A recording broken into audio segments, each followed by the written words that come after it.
We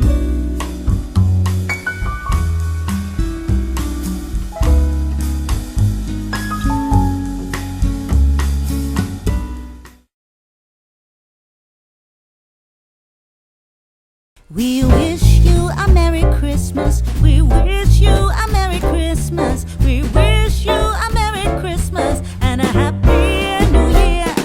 We wish you a Merry Christmas. We wish you a Merry Christmas. We wish you a Merry Christmas and a Happy New Year. Good tidings we bring to you and your kin. Good tidings for Christmas and a Happy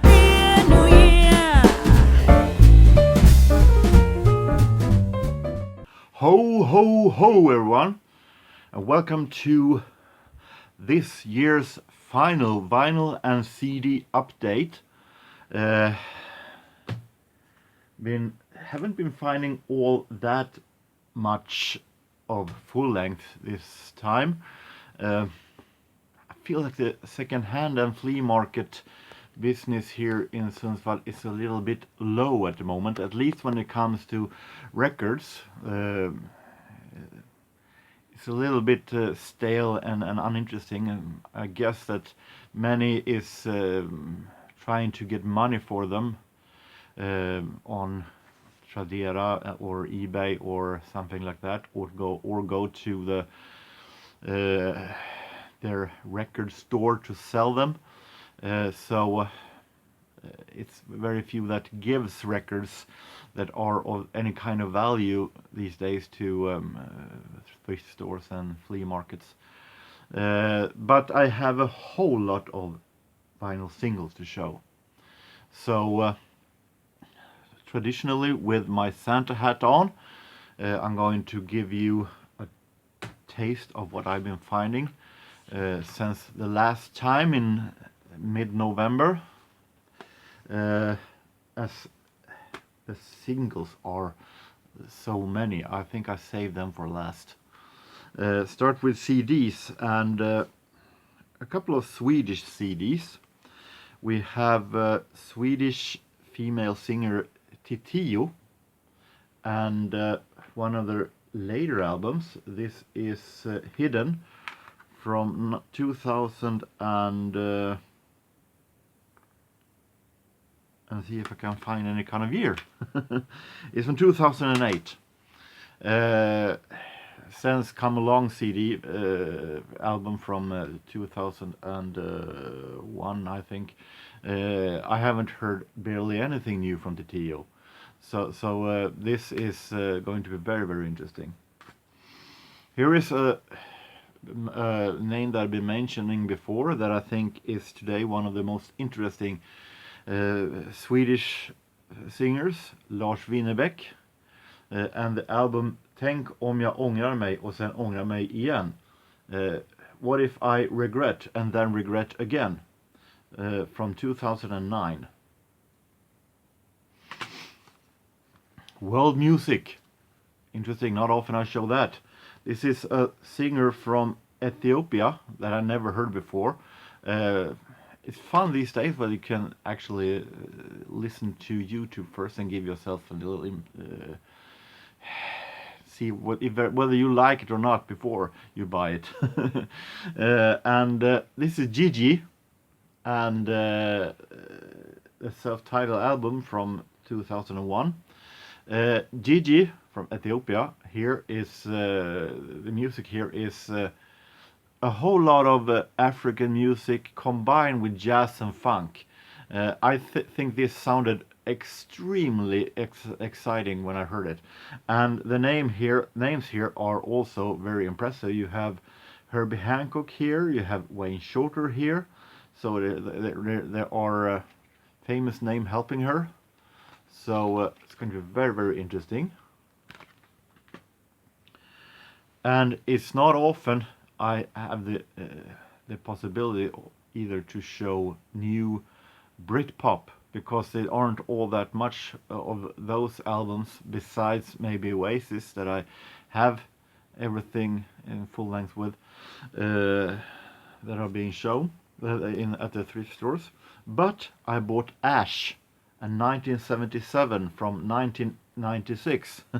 The album is called 1977 and contains their big hit, "Oh yeah, she's taking me over."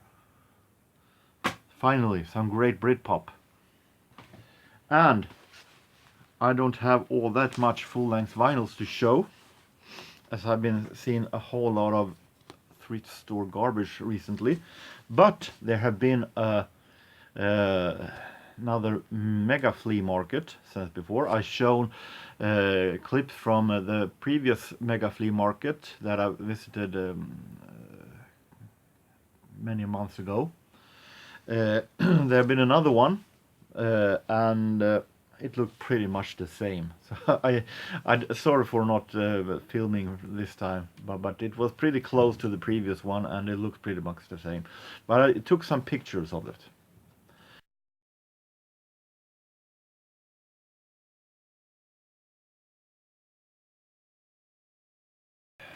At that Mega Fleamarket, I found a lot of singles I will show, but I also found this, Al Green and Truth and Time.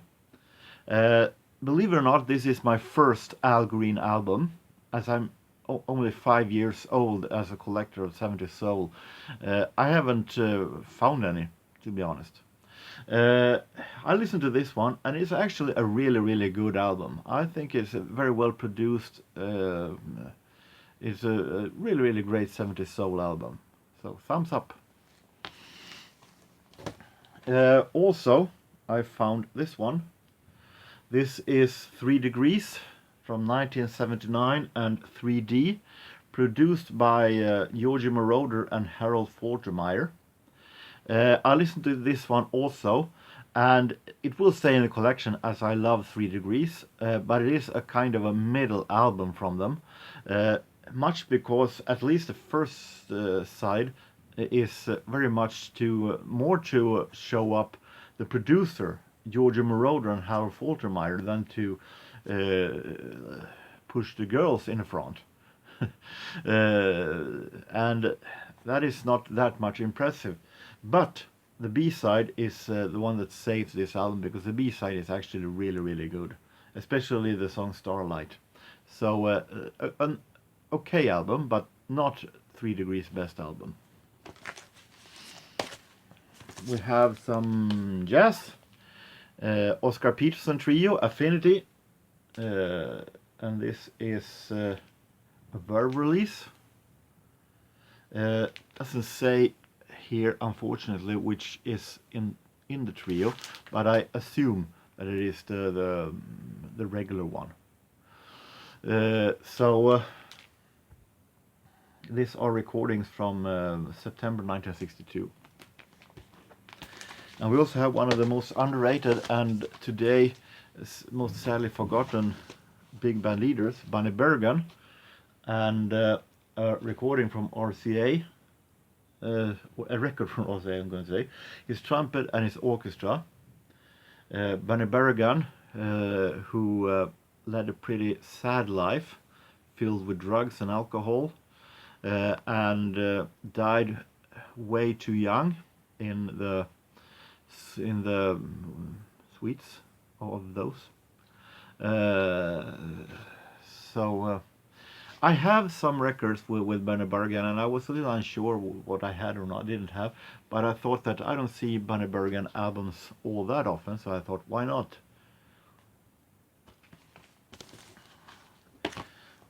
Even more hard time I have to know what I have or not have these days is Benny Goodman albums. This is Swing Swing Swing, released on RCA Camden. I was a little bit, I was checking out what I had or didn't have, but there was a lot of titles here that I didn't actually recognize. Who, Cuckoo in the Clock, When a Lady Meets General Down South, a lot of stuff that I don't have with Benny Goodman. So even though it looks like a regular compilation, I gave this one a chance actually. This one I got for free, but a nice lady that is a friend of the family. Mel Torme and the Meltone with Artie Shaw and his orchestra. This is actually really good. It is Artie Shaw with both big band and strings, along with Mel Torme. I had an album before with Mel Torme and Mel Towns, and I wasn't all that impressed. But this one is much, much better. I think much because it is Artie Shaw with orchestra and strings. But it's really some presto, but it is actually really, really good. So now let's move on to this gigantic stack of singles. We have the Jackson 5 and Going Back to Indiana. And Can I See You in the Morning at the B-side. Jackson 5, released of course on Motown. More soul in 80s fashion, but also with a lot of disco in it. Cheryl Lee Ralph and In the Evening. The Real Me Comes Along. We have that one was bought on the Mega Fleamarket, as this also was Ultravox and All Fall Down, and on the B-side Dreams from 1986, and the U-Vox album. Maybe not Ultravox's best album, but actually a pretty good album. Swedish rap in Swedish. Is that possible? Yes, it is. Of course, there are a lot of names that are coming out today, like Petter and that I really am not interested in. But this was one of the first that experimented with rap in Swedish. I'm talking about Just Det. And the single Hur är det möjligt? How is it possible? Which was, I think, one of the first Swedish rap hits when it was released in 1991. We have The Color Field. I showed an album with them before. I managed to find the single Take, Terry Hall, called Shale and Turbulence. This is from 1984. And this one I was extremely happy to find. I've been searching for this one for so long. It is a masterpiece, the crown jewel for all of us that collects stuff that are so stupid that you really bows down in shame and wonder how this has ever come out on vinyl. At least for me it is. It managed though to be number 2 at the Swedish Svensktoppen. I don't know how, but this is, even though the name sounds Finnish, he's Swedish, Erkki Tussavainen, and his Swedish version of Oh Carol, the Nils Sedaka song. And what's really fascinating about this, that he is singing in Swedish, but he has this English accent. He sings Swedish with some English accent. It sounds so hilariously stupid and made up. And it's also in disco version, Oh Carol in disco version, with totally unnecessary instrumental breaks where you least expect it. So this is, I remember in the early 00s I broadcasted community radio, and I played this one every now and then, and I laughed every time. But I only had a cassette copy that I could play from, and now I finally have found a single version of it. A couple of Bee Gees. How Deep Is Your Love? I mentioned this before as one of the best 70s songs ever. Can't Keep a Good Man Down at the B-side. I'm really glad to have this one on 7-inch. And Bee Gees from the Sgt. Pepper Lonely Hearts Club Band soundtrack. The title track, Sgt. Pepper Lonely Hearts Club Band. This, of course, is Bee Gees and Peter Frampton doing cover on Beatles. I'm not sure if I'm going to keep this. We'll see. I'm going to listen to it some more. But it is so-so. I have the soundtrack that is in many forms more hilarious than good. So we'll see what. But it is okay. It is okay, but definitely not that much difference that I was hoping for. Maybe I was hoping for Sergeant Pepper in some kind of a disco fashion. I don't know. XTC Ball and Chain and Punch and Judy. Heaven is Paved with Broken Glass at the B-side. This is from 1982. Don't have all that much XTC on 7-inch actually. Now we're coming to some Eurovision Song Contest stuff. Starting off with from the contest in 1980, she competed for Switzerland. This is Paula and Cinema. And we have what competed for Ireland back in 1975, the year after ABBA had won. So that contest was from Sweden. Ireland competed with Swarbrick, and that's what Friends are for, not to be confused with Diane Warwick.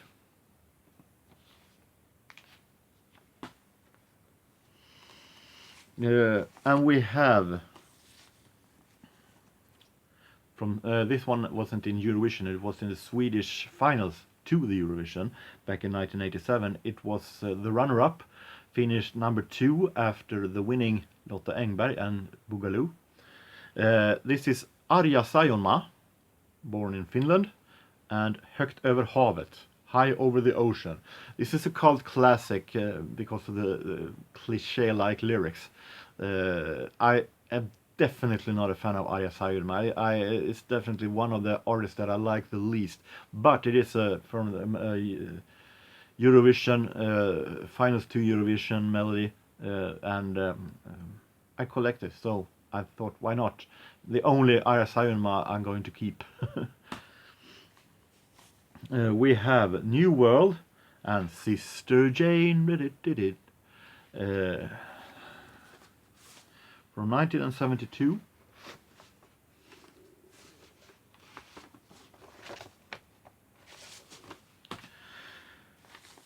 Some jazz. We have the Lester Young Quintet. This is There'll Never Be Another You, Almost Like Being in Love, and I Can't Get Started, and On the Sunny Side of the Street.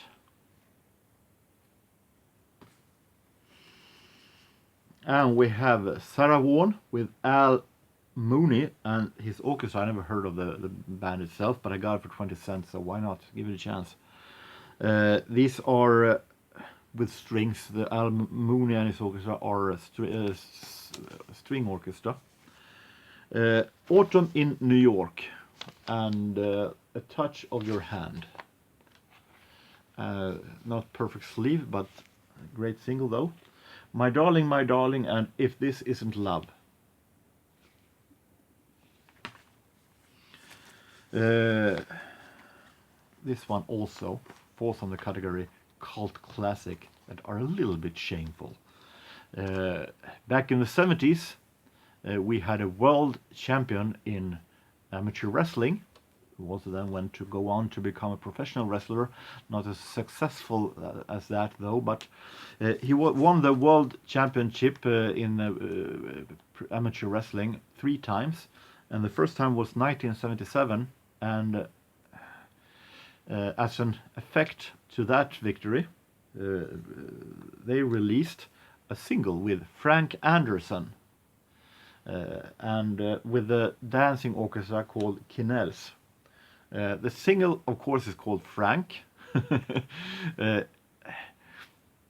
It is the choir, who is, of course, is not named here, who does the most singing. He's himself admitted that I can't sing, which he kind of prove here. But most of it, the thing he does is doing some vocal in the verses, and he talks like he's reading very slowly on a paper. So it's so totally non-acting and it doesn't sound. It's supposed to sing some, talk some kind of a love lyrics, but it doesn't sound emotional one bit. So extremely funny. And at the B side, we have Frank's Disco. It is a disco, yes. And if you want to go out on a Saturday night dancing to faked uh, sport event speakings and sport interviews, that goes way too fast, this is your Saturday night. Nothing's like boogieing to an interview with Frank Anderson. They're trying, the interviewer and Frank, to keep up the speed of the song. It sounds very, very forced. So it's hilariously stupid, but perfect for me. I made some great findings yesterday at Vinylstallet, a record store that had a sellout of a whole bunch of records that they were selling for 50 cents. Janet Jackson, Rhythm Nation, from the album with the same name.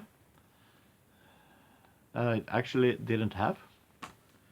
We have Bryan Adams and one of the more forgotten singles from the Breaking Up the Neighbor album from '91. Not the best single from that album, but still is a good one. All I Want Is You. And Touch the Hand at the B-side. This one I was really happy to find because this is a favorite new wave synth pop 80s song of mine. A Flock of Seagulls and Iran. Not a country, Iran, but Iran. And Pick Me Up at the B-side.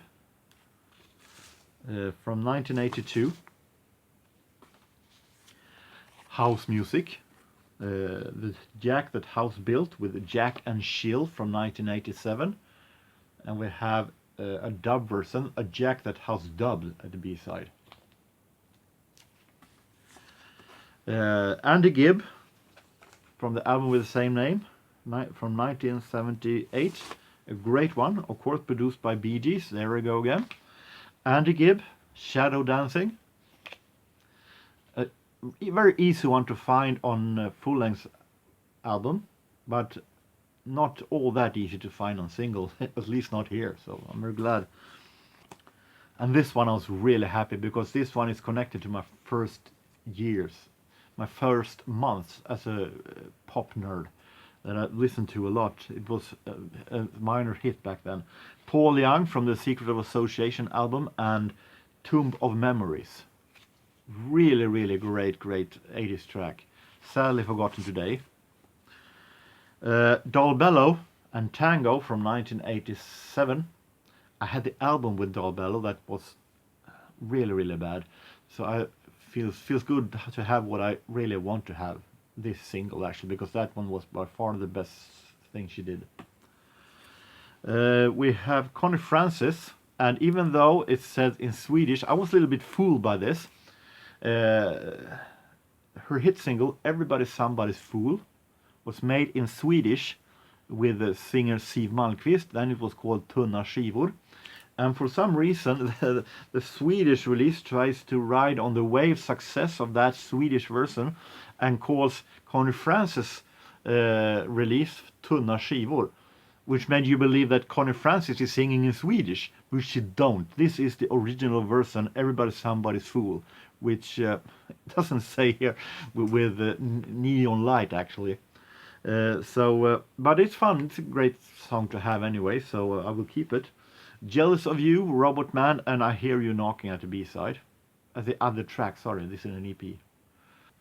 So, that was what I had this time. I will do a year in review as usual, but I don't think that I will do an award show this time like last year, because it was so much. It was very fun to do. I'm very satisfied with the results, but it was a whole lot of work to do, both with preparation, with creating, with filming, and most of all with editing. So I feel like I'm taking the cheap way out and do a normal top 10 of the best findings this year. It will be up sometime next week. Let's see if I do something before that. So until next time, let me take this opportunity to wish every one of my subscribers and everyone out there a really Merry Christmas to each and every one of you. So long.